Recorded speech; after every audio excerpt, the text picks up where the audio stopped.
Okay, so the bottom card, which could be the clarification, is this Seven of Cups. And Seven of Cups is the feeling of, oh, there's so many different options. I might like this, or I might love that. And so the feeling is to stay grounded, Sagittarius.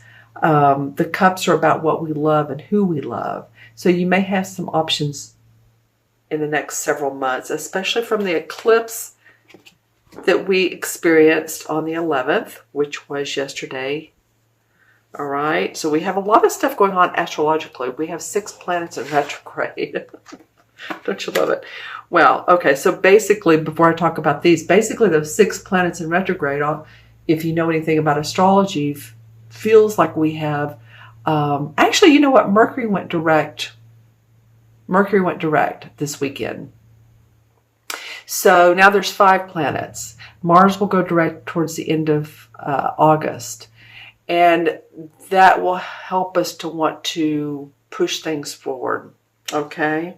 All right, so your first 2 cards for August are the Page of Swords and the King of Swords. All right, Sagittarius, who do you know that's an air sign? Basically, the air signs are the Geminis, Aquarians, and Librans.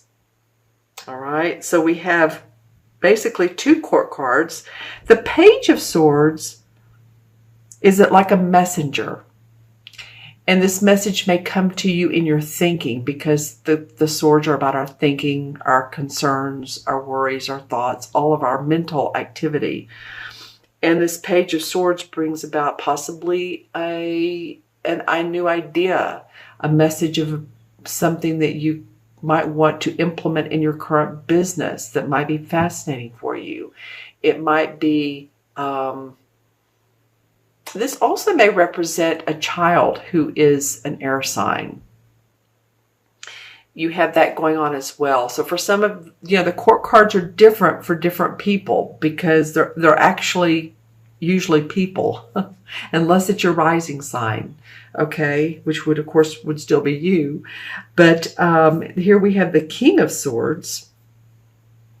And the King of Swords represents someone who is a great thinker, someone who may teach, a professor at college, a philosopher, someone who's made great decisions in business, and you can count on them for their intellect and their input.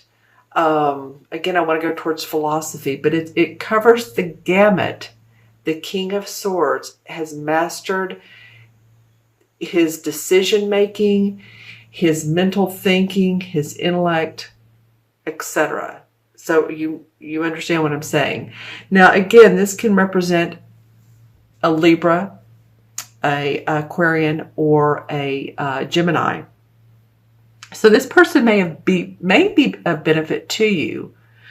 Or you may say, you know what, that is my son-in-law, or that is my cousin, or that is someone at work, and I just can hardly take them because they think they know everything. It may be that sort of deal too, that this person just thinks they know everything there is to know, and they let everybody else know it as well.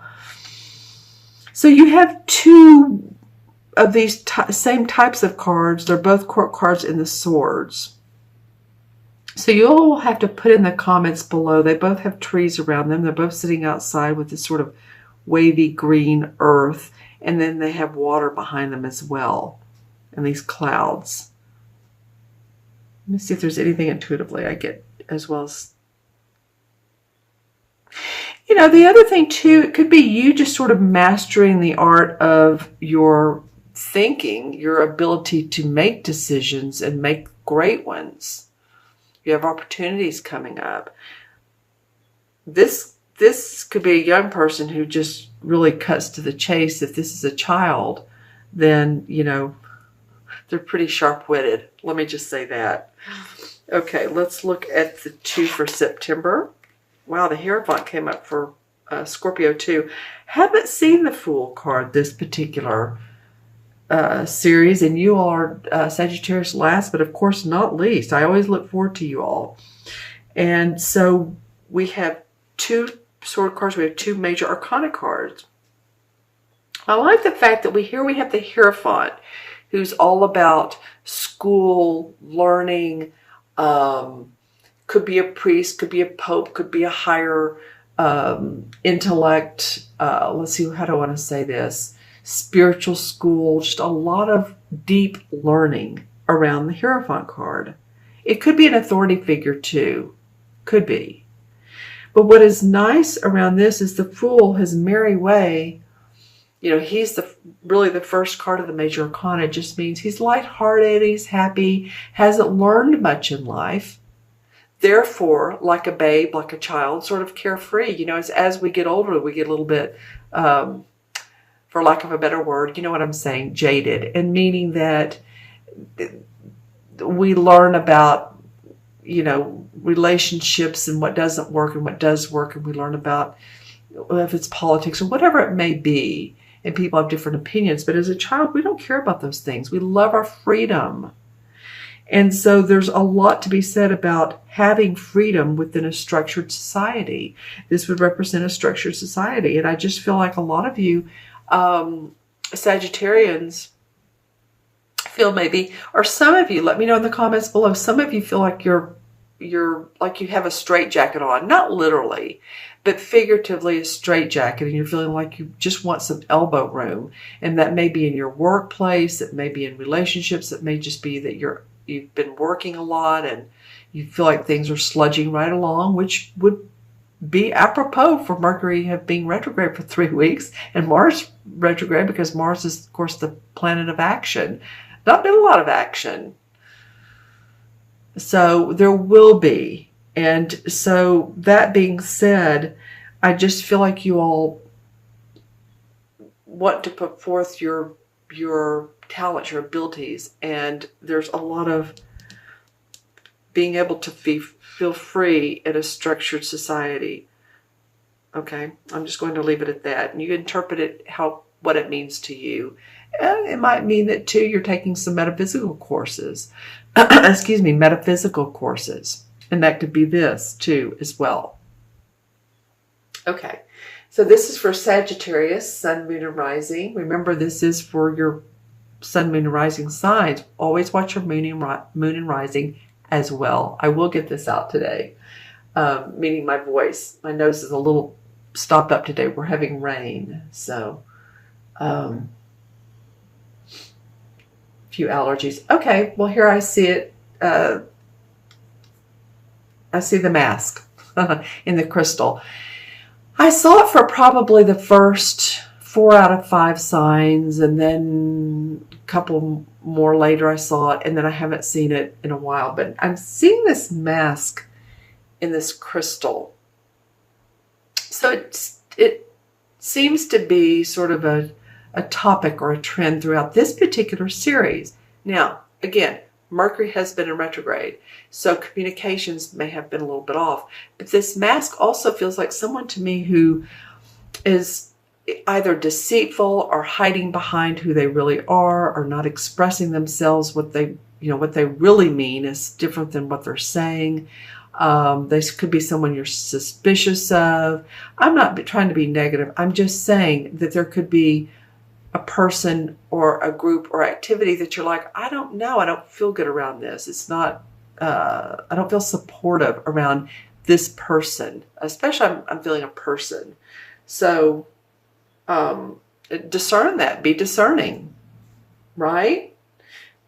You know, sometimes as we go through life, we gain friends and then I don't want to say lose friends, but we sort of lose interest in each other's activities. And what may have felt like an awesome friend, 10 years ago, maybe, I don't know now. I don't know if we have the same common thread, or maybe they are not interested in what you're doing. But I do feel like there's a bit of deception with or around someone who is around you. Let me put it that way. Okay. Anything else in the crystal for Sagittarius? What is this? What is this? Okay, ink. Calligraphy. As well as symbols. I'm getting, okay, from what I'm seeing in the crystal, this is a wide range of topics, but it's making me think of calligraphy. Any of you all that do that, symbols, math, the pi r squared, what's it called? Math symbols. So what do I want to say about this? It's also one of the signs of the horoscope.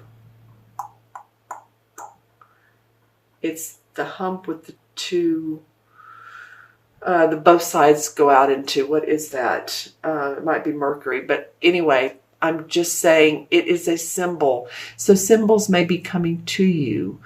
You may look at something that may look, a writing that's foreign to you at first, and then you sort of gaze and think, oh, that's a symbol. It's a sort of learning, like, the hieroglyphs. In that, at the Egyptian pyramids. Did I say that right? The different types of symbols. That's what I'm getting as well. So some of you may be really interested in that time period.